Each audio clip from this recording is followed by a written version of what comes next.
ગુજરાતની અંદર દ્વારકા એવું છે અને દ્વારકાથી થોડે દૂર અત્યારે તો ત્યાં માણસો નિવાસ કરવા લાગ્યા, પણ પહેલા ત્યાં વન હતું અને એ વનની અંદર દારૂકા નામની રાક્ષસી પોતાના વરદારથી અભિમાન થઈ અને પતિ દારૂક સાથે રહેતી હતી અને ત્યાં એમણે 16 યોજન માયાવી નગર બનાવ્યું હતું. દારૂકા નામની રાક્ષસી અને ભગવાનને પ્રસન્ન કરીને એણે એવું માગ્યું હતું કે આ 16 યોજનનું વન છે એને હું ગમે ત્યારે ગમે એ જગ્યાએ પ્રસ્થાપિત કરી શકું, આવું વરદાન હતું. અને ભય પામેલા લોકો જે દ્વારકાની આજુબાજુમાં રહેતા હતા એ મહર્ષિ ઔરવને શરણે ગયા અને ઔરવએ કહ્યું કે આ પૃથ્વી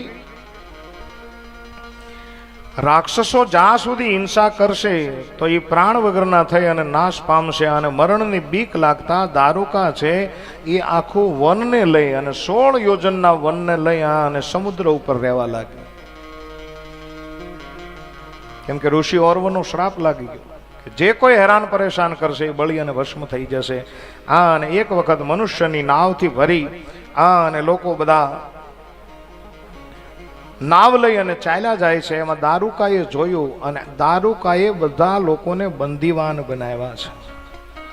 આમાં જે લોકો હતા એમાં સુપ્રિય નામનો એક વૈશ્ય રહેતો હતો અને એ વૈશ્ય પણ આ હોડીની અંદર હતો. બધા બંદીવાન બન્યા અને આ સુપ્રિય નામનો જે વેપારી હતો એણે ઓમ નમઃ શિવાય જાપ બધા જ ભક્તોને કીધું કે આપ ઓમ નમઃ શિવાયનો જાપ જપો તો ભગવાન શિવ આ દારૂકાની કેદમાંથી આપણને છોડાવશે.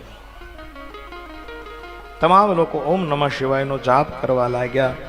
અને એ જ સમયે દારૂકા નામની રાક્ષસી અનેક પ્રકારે રાક્ષસોને લઈ અને જ્યારે પ્રહાર કરવા જાય છે એટલામાં ભગવાન પાશુપત નામનું અસ્ત્ર લઈ અને ભગવાન શિવ પ્રસન્ન થયા.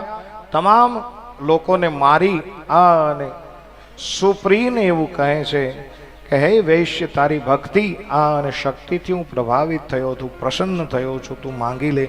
અને એ જ સમયે સુપ્રિય નામના બ્રાહ્મણ વૈશ્ય એવું માગ્યું, પ્રભુ અહીંયા સ્થિર થઈ જાઓ. અને એ જ સમયે એક ક્ષેત્રની અંદર ભગવાન જ્યોતિર્મય સ્વરૂપે પ્રગટ થયા છે અને એમનું નામ પડ્યું છે નાગેશ્વર મહાદેવ. બડે ભાવ और श्रद्धा के साथ जय जयकार करें. बोलिए नागेश्वर महादेव की जय.